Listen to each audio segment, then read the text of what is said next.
Assalamualaikum warahmatullahi wabarakatuh.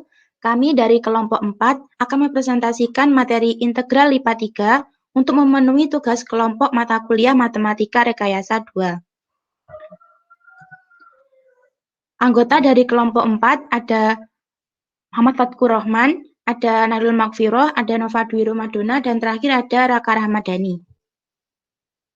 Materi yang akan dibahas kali ini ada integrasi dalam koordinat silindris, koordinat sferis dan integrasi, substitusi pada integral IPA 2, dan yang terakhir substitusi pada integral IPA 3. Materi yang pertama akan disampaikan oleh Fatkur Rahman. Silakan. Integrasi dalam koordinat silindris. Koordinat silindris untuk ruangan dapat diperoleh dengan mengombinasikan koordinat polar pada bidang XY dengan sumbu Z. Koordinat ini mengaitkan setiap titik dalam ruangan dengan satu atau lebih triple koordinat dalam bentuk R, theta, Z seperti yang diperlihatkan gambar di samping. Pada gambar tersebut disyaratkan bahwa R lebih dari sama dengan 0.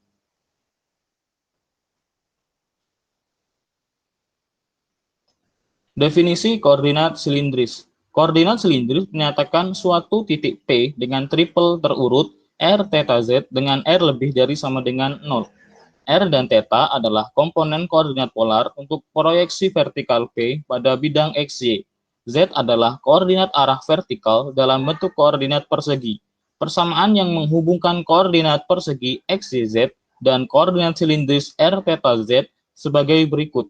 X sama dengan R cos theta, Y sama dengan R sin theta, Z sama dengan Z, R kuadrat sama dengan X kuadrat ditambah Y kuadrat, dan tan theta sama dengan Y per Z. Ketika menghitung integral IPA 3 atas suatu daerah D pada koordinat silindris, kita membagi daerah tersebut ke dalam N baji silindris kecil, bukan ke dalam balok-balok persegi panjang. Pada baji silindris ke K, R, theta, dan Z berubah sebesar delta RK, delta theta K, dan delta ZK, dan nilai terbesar dari bilangan-bilangan yang mempresentasikan seluruh baji-baji silindris disebut norma partisi tersebut. Kita mendefinisikan integral IPA 3 sebagai limit jumlah Riemann dengan menggunakan baji-baji ini. Volume baji silindris tersebut, delta VK, diperoleh dengan mengambil luas alasnya pada bidang R theta, yaitu delta AK, dan mengalikannya dengan tinggi Z, dengan tinggi delta Z. Untuk titik RK, theta K, ZK di pusat baji ke K, telah dihitung bahwa delta AK sama dengan RK dikali delta RK dikali theta K. Oleh karena itu, delta VK sama dengan delta ZK dikali RK dikali delta RK dikali theta K. Dan jumlah Riemann untuk F atas D memiliki bentuk Sn sama dengan N sigma K sama dengan 1, F RK theta K, ZK, delta ZK, RK, delta RK, delta theta K. Integral lipat 3 fungsi F atas D diperoleh dengan mengambil limit jumlah Riemann yang demikian dengan partisi yang normanya mendekati 0. Limit N mendekati tak hingga, Sn sama dengan integral lipat 3D, F dV sama dengan integral lipat 3D, F dz, R dr, d theta.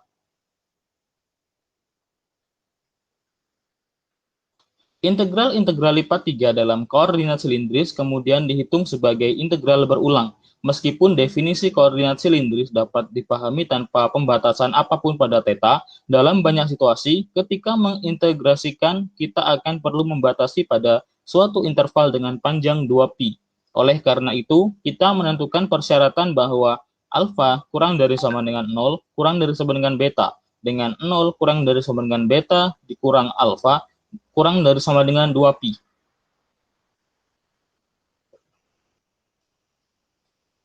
Contoh soal. Tentukan limit integrasi dalam koordinat silindris untuk mengintegrasikan suatu fungsi f r theta z atas daerah D yang dibatasi pada bagian bawahnya oleh bidang Z sama dengan 0. Pada bagian tepinya oleh silinder X kuadrat ditambah Y-1 kuadrat sama dengan 1. Dan pada bagian atasnya oleh parabola Z sama dengan X kuadrat ditambah Y kuadrat. Penyelesaian. Alas D juga merupakan proyeksi bagian tersebut, yaitu R pada bidang XY. Batas R adalah lingkaran X kuadrat ditambah Y min 1 kuadrat sama dengan 1. Persamaan koordinat polarnya adalah X kuadrat ditambah Y min 1 kuadrat sama dengan 1. X kuadrat ditambah Y kuadrat dikurang 2Y ditambah 1 sama dengan 1. R kuadrat min 2R sin theta sama dengan 0. R sama dengan 2 sin theta.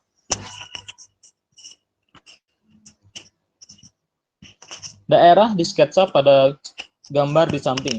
Kita menentukan limit-limit integrasinya, dimulai dengan batas Z. Suatu garis M yang memiliki titik tertentu R, theta pada R yang sejajar dengan sumbu Z memasuki D di Z sama dengan 0, dan meninggalkannya di Z sama dengan X kuadrat tambah Y kuadrat sama dengan R kuadrat. Selanjutnya, kita menentukan limit integrasi untuk R. Suatu sinar L dari titik asal melalui R, theta memasuki R di R sama dengan 0 dan meninggalkannya di R sama dengan 2 sin theta. Terakhir, kita menentukan limit integrasi untuk theta ketika L menyapu R sudut theta yang dibuat oleh sinar tersebut dengan sumbu X positif berjalan dari theta sama dengan 0 sampai dengan 0 sama dengan T. Integralnya adalah integral lipat 3D F R theta Z dV sama dengan integral pi ke theta, pi ke 0, integral 2 sin theta ke 0, integral X kuadrat ke 0, F R theta Z dz R dr d theta. Pada contoh soal ini mengilustrasikan langkah-langkah yang baik untuk menentukan limit-limit integrasi dalam koordinat silindris. Cara mengintegrasikan dalam koordinat silindris. Untuk menghitung integral lipat 3D F R theta Z dV atas suatu daerah D dalam ruangan dalam koordinat silindris, kita melakukan integrasi terlebih dahulu terhadap Z, kemudian terhadap R, dan terakhir terhadap theta. Ambil langkah-langkah sebagai berikut. 1. Mensketsakan. Sketsakan bagian D bersama dengan proyeksinya yaitu R pada bidang XY. Beri tabel permukaan-permukaan dan kurva-kurva yang membatasi D dan R. 2. Menentukan limit integrasi untuk Z. Gambarkan suatu garis M yang melalui titik tertentu R, theta di R yang sejajar dengan sumbu Z. Ketika nilai Z bertambah besar, M memasuki D di Z sama dengan G1 R, theta dan meninggalkannya di Z sama dengan G2 R theta. Ini adalah limit-limit integrasi untuk Z. Menentukan limit integrasi untuk R. Gambarkan suatu sinar L yang melalui R, theta. Dari titik asal, sinar tersebut memasuki R di R sama dengan H1 theta dan meninggalkannya di RH kuadrat theta. Ini adalah limit-limit integrasi untuk R. 4. Menentukan limit integrasi untuk theta. Ketika L menyapu R, sudut theta yang dibuat sinar tersebut dengan sumbu X positif berjalan dari theta sama dengan alfa sampai dengan theta sama dengan beta. Ini adalah limit-limit integrasi untuk theta, dan integralnya adalah integral lipat 3D F R theta Z dV sama dengan integral D theta sama dengan beta 0 sama dengan alfa, integral RH2 theta ke R sama dengan H1 theta, integral Z sama dengan X R theta, Z sama dengan X1 R theta, FR 0 Z dz R dr d theta. Selanjutnya materi yang kedua, koordinat sferis dan integrasi. Koordinat sferis menempatkan titik-titik dalam ruang dengan dua sudut dan suatu jarak. Koordinat pertama, rho sama dengan OP adalah jarak titik dan titik asal dan tidak pernah negatif. Koordinat kedua adalah sudut yang dibentuk oleh OP dan sumbu Z positif. Sudut ini disyaratkan terletak pada interval 0, pi. Koordinat ketiga adalah sudut theta seperti yang diukur pada koordinat silindris.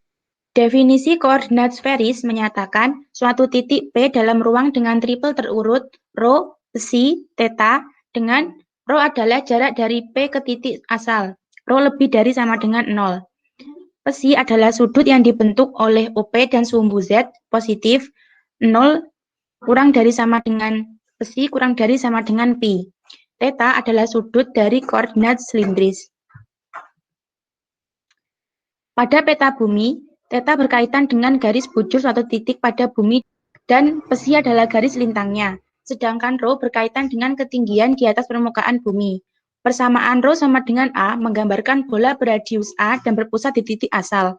Persamaan psi sama dengan psi 0 menggambarkan suatu kerucut tunggal yang sudutnya terletak di titik asal dan sumbunya terletak di sepanjang sumbu Z. Kita perluas interpretasi kita dengan memasukkan bidang XY sebagai kerucut psi sama dengan pi per 2. Jika psi 0 lebih besar daripada pi per 2, kerucut psi sama dengan psi 0 terbuka ke bawah. Persamaan psi sama dengan psi 0 menggambarkan setengah bidang yang memuat sumbu Z dan membentuk sudut dengan sumbu X positif. Persamaan-persamaan yang menghubungkan koordinat sferis dengan koordinat kartesius dan koordinat silindris adalah R sama dengan rho sin psi, X sama dengan R cos theta sama dengan rho sin psi cos theta. Z sama dengan rho cos psi, Y sama dengan R sin theta sama dengan rho sin psi sin theta. Rho sama dengan akar X kuadrat plus Y kuadrat plus Z kuadrat sama dengan akar R kuadrat plus Z kuadrat. Contoh, tentukan persamaan koordinat sferis untuk bola X kuadrat plus Y kuadrat plus Z min 1 pangkat 2 sama dengan 1. Penyelesaian kita gunakan persamaan 1 untuk menggantikan X, Y, dan Z. X kuadrat plus Y kuadrat plus Z min 1 kuadrat sama dengan 1. Rho kuadrat sin kuadrat psi cos kuadrat theta plus rho kuadrat sin kuadrat psi sin kuadrat theta plus rho cos psi min 1 kuadrat sama dengan 1.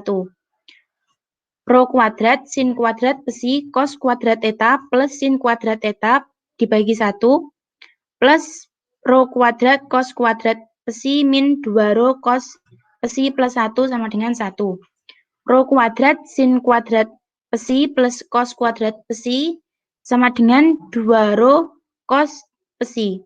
Rho kuadrat sama dengan 2 rho cos psi.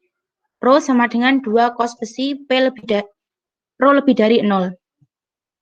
Sudut psi bergerak dari theta di kutub utara bola sampai dengan pi per 2 di kutub selatannya.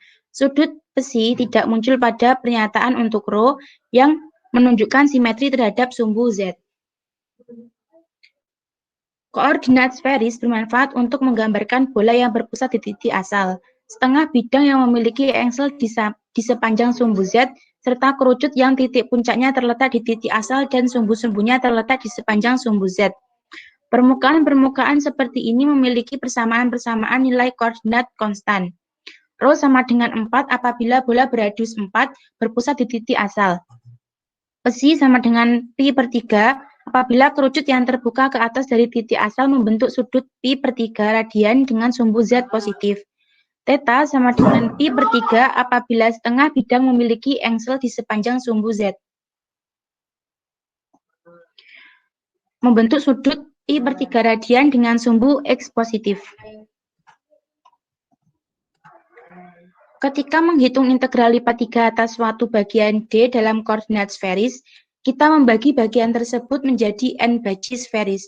Ukuran baji sferis ke K yang memuat suatu titik rho K, psi K, theta K diberikan oleh perubahan delta rho K, delta psi K, delta theta K dalam rho, psi, dan theta. Jumlah Riemann yang bersesuaian dengan suatu fungsi f, rho, psi, dan theta adalah Sn sama dengan Nk sama dengan 1, F rho K, psi K, theta K, rho K kuadrat, sin psi K, delta rho K, delta psi K, delta theta K. Ketika norma suatu partisi mendekati 0 dan baji sferis menjadi semakin kecil, jumlah Riemann memiliki limit ketika integral kontinu, limit n tak hingga Sn sama dengan integral lipat 3 D integral rho psi theta dv sama dengan integral lipat 3 D F rho psi theta, rho kuadrat sin psi d rho, d psi, dan d theta. Untuk menghitung integral dalam koordinat sferis, kita biasanya mengintegrasikan terlebih dahulu terhadap rho. Langkah-langkah untuk menentukannya adalah sebagai berikut. Kita batasi perhatian kita pada integrase atas daerah asal berupa benda pejal yang mengelilingi sumbu Z atau bagian darinya, dan di mana limit-limit untuk theta dan psi adalah konstan, seperti pada kondisi silindris. Kita batasi theta dalam bentuk A kurang dari sama dengan 0 lebih dari sama dengan beta, dan 0 kurang dari sama dengan beta dikurangi A kurang dari sama dengan 2pi. Untuk menghitung integral lipat 3D, F, rho, psi, dan theta, dV atas suatu bagian D dalam koordinat sferis, kita melakukan integrasi terlebih dahulu terhadap rho, kemudian terhadap psi, dan terakhir terhadap theta. Ambil langkah-langkah berikut ini. 1. Mensketsakan. Kita sketsakan bagian D bersama dengan proyeksinya, yaitu R pada bidang XY. Beri label permukaan-permukaan yang membatasi D. Selanjutnya, yang kedua, menentukan limit integrasi untuk rho. Gambarkan suatu sinar M dari titik asal yang melalui D membentuk sudut psi dengan sumbu Z positif. Juga gambarkan proyeksi M pada bidang XY, sinar L membentuk sudut theta dengan sumbu X positif. Menentukan limit integrasi untuk psi untuk sembarang theta yang diberikan. Sudut psi yang dibentuk oleh M dan sumbu Z berjalan dari psi sama dengan psi min sampai dengan psi sama dengan psi max. Ini adalah limit-limit integrasi untuk psi. Yang terakhir, menentukan limit integrasi untuk theta. Sinar L melewati atau menyapu R ketika theta berjalan dari A sampai dengan beta. Ini adalah limit-limit integrasi untuk theta. Integralnya adalah integral lipat 3D F rho psi theta dV sama dengan integral theta sama dengan beta, 0 sama dengan alfa, integral psi sama dengan psi max sampai psi sama dengan psi min, integral rho sama dengan S2 psi, 0, hingga rho sama dengan G1 psi, 0. F rho psi theta, rho kuadrat sin psi dp d rho, d psi, dan d theta. Selanjutnya akan dijelaskan oleh Nailul Maghfirah. Silakan. Substitusi pada integral lipat 2. Untuk mengemukakan suatu analogi pada integral lipat 2 R f x, y dx dy diperlukan suatu faktor berupa turunan G aksen U sebagai suatu pengali yang mentransformasikan elemen luas du dv pada daerah G kepada elemen luas dx dy yang bersesuaian dengannya pada daerah R. Kita nyatakan faktor ini sebagai Jacobian. Jacobian adalah suatu fungsi dua variabel U dan B, seperti G aksen, yang merupakan suatu fungsi untuk variabel U. Selain itu, Jacobian harus menyatakan perubahan sesaat, sehingga turunan-turunan parsial akan terlibat di dalam perumusannya. Karena 4 turunan parsial terkait dengan persamaan-persamaan transformasi X sama dengan G U, V dan Y sama dengan H U, V adalah juga sesuatu yang beralasan untuk menganggap bahwa faktor Jacobian U, V yang kita cari mencakup semuanya itu.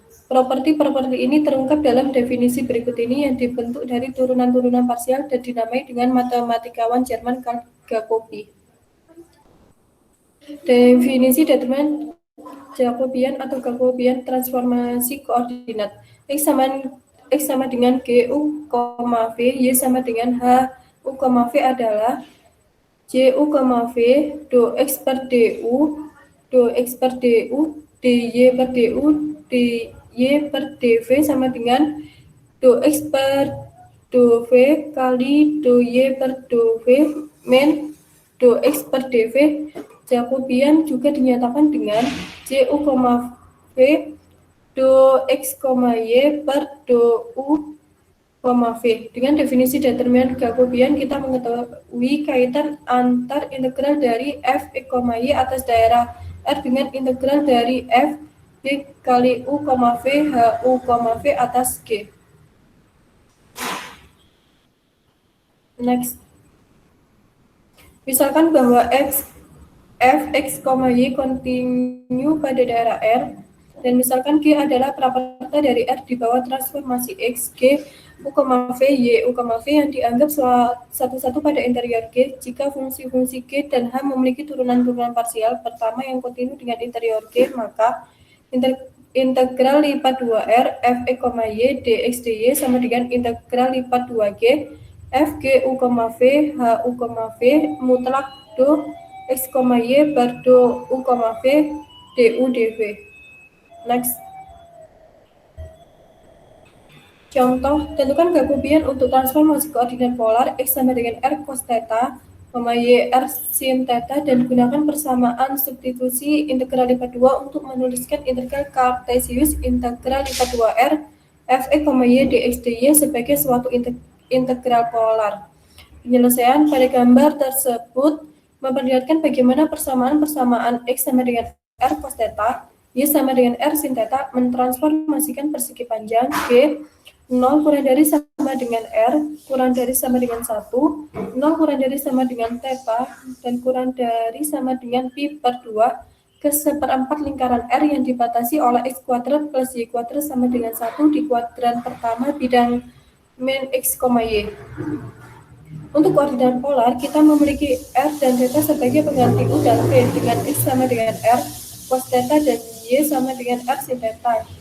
Jacobiannya adalah Jr, theta mutlak do x per do r, do x per do theta, do y per do r, do x per do theta sama dengan mutlak cos theta min r sin theta r cos theta sama dengan r kali cos kuadrat theta per sin kuadrat theta sama dengan r. Karena kita mengasumsikan r lebih dari sama dengan 0 ketika mengintegrasikan dalam koordinat polar, mutlak Jr per theta sama dengan mutlak R sama dengan R, maka persamaan tersebut memberikan integral lipat 2 f, x, y, dx, dy sama dengan integral lipat 2G f, R cos theta, R sin theta, R dr d theta.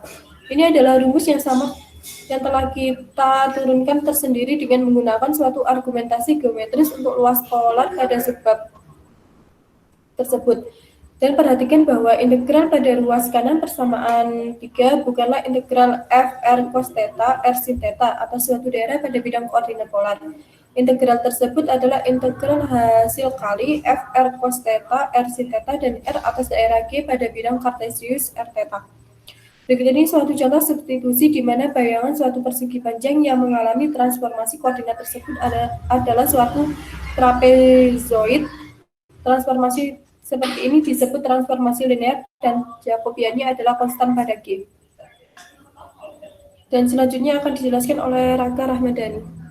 Misalkan suatu bagian G pada ruang UVW ditransformasikan satu-satu menjadi bagian D pada ruangan X, Y, Z oleh persamaan-persamaan terdiferensiasi berbentuk X sama dengan G kurung UVW, Y sama dengan H kurung UVW, Z sama dengan K kurung UVW. Kemudian sembarang fungsi F kurung X, Y, Z yang didefinisikan pada D dapat dipandang sebagai fungsi F kurung G UVW, H UVW, K UVW sama dengan H kurung UVW yang didefinisikan pada G.